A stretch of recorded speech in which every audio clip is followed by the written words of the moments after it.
Welcome back to Mystery Files. For this episode, we will go to Fukushima, Japan, and explore one of the most bizarre and mysterious unsolved cases in the land of the rising sun. Now, let's dive into the story. On Friday, February 24, 1989, a state funeral was held nationwide in Japan as they bid farewell to the recently deceased Showa emperor. Many workers were given a day off from work, including the protagonist of today's case, a 23-year-old primary school teacher, Yumi Tanaka. Having this Friday off also meant an extra long weekend, providing her with enough time to visit her family home for a few days. February 28 was a freezing cold Tuesday. Yumi returns to her teacher's housing dormitory in the small village of Miyakoji, located on the outskirts of Fukushima Prefecture. That morning was just like any other Tuesday for Yumi. She made her way to the Dulu Village Elementary School to start her day, and as the clock neared 5 p.m., she prepared to finish her day with a brief restroom break. However, while using the toilet, she notices something unusual. Inside the toilet's narrow hole opening, she spots a black shoe. Back in 1989 Japan, squat toilets were commonly used, and they were directly linked to individual small sewer tanks through a U-shaped pipe. Yumi summoned her courage to peer inside the sewer tank. What she saw was clearly a pair of bare human feet, and she screamed. Her fellow teachers also came running to check up on her, but the man inside did not move. Shocked by the scene, one of the witnesses called the police. Upon the police's arrival, they made several attempts to extract the man from the pipe, but they were unsuccessful due to the pipe's narrow 36-centimeter opening. However, it was evident that the man had already passed away. The police subsequently called for the assistance of the firefighters, who brought an excavator and a crane to dig and cut open the pipe. They found the man curled up with his legs folded. He was also unclothed from the waist up and had a neatly folded coat clutched to his chest. The body oriented toward the interior of the urinal opening, and only one shoe was discovered at the scene, which was strangely located near his head. The forensic team faced the task of cleaning the man's body twice, removing both feces and any foul odor. Their examination led to the conclusion that the primary cause of death was hypothermia, exacerbated by the harsh winter cold. Strangely, no evidence of physical trauma or signs of a struggle with a potential assailant were discovered on the body. Only minor scratches on his elbow and legs were found. They predicted that the man was dead for more than 2 days, since February 26. The police proceeded quickly to identify the body, and they found that the man was a local resident, residing only 10 minutes away from the teacher's housing.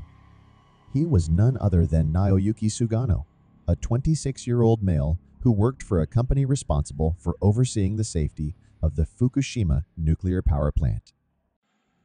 Naoyuki was a familiar face in the local community with a great reputation. He is known for his involvement in youth associations, his role as a master of ceremonies at weddings, and his contributions to a campaign supporting a village headman's candidacy. He had been missing since the afternoon of February 24, with his father being the last person to have seen him. Naoyuki assured his father that he would return shortly before leaving his family home. In the father's subsequent statement, he told the police that his son did not display any unusual behavior on the day of disappearance. The police investigation quickly ruled out the possibility of third-party involvement, and they have concluded that Naoyuki had voluntarily entered the toilet, allegedly attempting to peep at the women's private area. However, the bizarre death of a highly regarded community member and the narrative portraying him as a sexual deviant have stirred considerable uproar in Miyakoji. In a remarkable show of solidarity, over 4,000 residents, representing more than half of the town's population, have united by signing a petition urging the police to continue with the investigation, but their plea did not help the case. Local residents started coming up with their own theories, fueling more speculations regarding the Naoyuki's alleged association with Yumi. At the time, Yumi was reportedly already engaged, yet there were rumors that she might have been engaged in a romantic relationship with Naoyuki. Moreover, others have suggested that the deceased had a friendship with Yumi's fiancé. At this point, distinguishing fact from mere hearsay remains challenging, but it's evident that there was a connection between them, and Naoyuki had provided assistance to Yumi in the past. Notably, prior to the tragic incident, Yumi had been receiving strange phone calls, and Naoyuki and her fiancé had taken the initiative to record these calls and report them to the police. But unfortunately, the authorities did not show interest in the issue. There were also scrutiny into Naoyuki's occupation and community involvements. Some suggested that his demise might have been linked to the upcoming village elections. Naoyuki was deeply engaged in the campaign, even delivering speeches to endorse the incumbent village head. However, his sudden withdrawal of support raised suspicions. Some speculated that he might have uncovered questionable activities, potentially related to the candidate distributing bribes.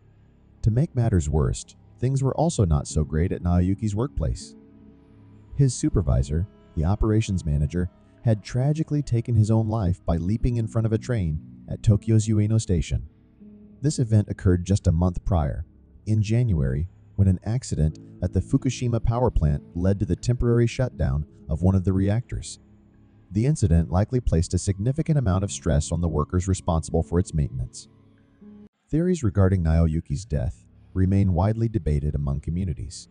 However, many questions remained unresolved, such as how did he manage to get in there when the opening is so narrow? Why was he half naked and barefoot in the cold winter? Where was his other shoe? What is his connection with Yumi? The biggest mystery of the case has to be around how Naoyuki could have possibly squeezed himself into the external tube of the toilet. The tube entrance measured a mere 36 centimeters, 14 inches in width. According to statistics, the average Japanese male, ranging from 160 to 170 centimeters in height, has an average shoulder width of 36 to 40 centimeters. Even if the deceased was exceptionally slender, Naoyuki stands 170 centimeters tall, meaning his shoulders span at least 40 centimeters. Even if he were to force himself into the 36 centimeters tube, it would have caused many scratches to his shoulders and arms. It would have been impossible for Naoyuki to fit into the tube to begin with, and especially not without causing any damages to his body. Another puzzling detail is why was he barefoot with only one shoe found at the scene? Where was his other shoe? Naoyuki's other missing shoe was later found in a nearby field, not far from where he parked his car, with his car keys left inside. Further questions were raised from this discovery. Seemingly, if he parked his car there, why did he walk with one shoe in the winter? And why did he leave the car keys behind? The police had no logical explanation to any of these bizarre findings. Some online communities even speculated that Naoyuki might have been a stalker. However, this theory raises more questions than answers. Why would he crawl into the toilet during a long weekend holiday? Surely he would have known that nobody will be around at the teacher's dormitory for numerous days. Was Naoyuki a reckless sexual deviant? Or did someone place him there due to his political involvement? Unfortunately, the police never reopened the case, and it remains closed due to Japan's statute of limitations. The death of Naoyuki remains to be one of the most disturbing unsolved mysteries in Japan today. Thank you for listening. If you enjoyed the video, please subscribe and turn notifications on for more enigmas, urban legends, and myths. See you on the next one.